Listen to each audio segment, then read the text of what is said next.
So this is our fake typewriter using the CircuitPython and the Feather RP2040 USB host. The idea is that ringing the bell, we're thinking when you hit the return or enter key on your keyboard, it'll be as if you were creating a new line on your fake typewriter.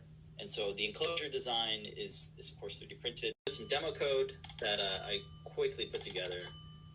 It's just testing the two solenoids that are in there using the new Solenoid driver that plugs into it. And then the driver has screw block terminals, so there's no soldering needed. Design, you have a bottom cover that has the Solenoid driver here mounted to some built-in standoffs on the bottom cover. And then really close right next to it is the Feather RP2040 with the USB host. Yeah, there's Jellyfish here, the Man of Wars. Yeah. So this was supposed to be a test for using the ASM TPU. Yeah, so that's the TPU test for that. A more proper TPU test is probably this, where we're using one-wall hinges. And that's for folks where... that are just listening, yeah, look at this. I mean, look. Later tonight, we have two shows, starting off with show and tell. Make a great day. Bye, everybody. See you tonight.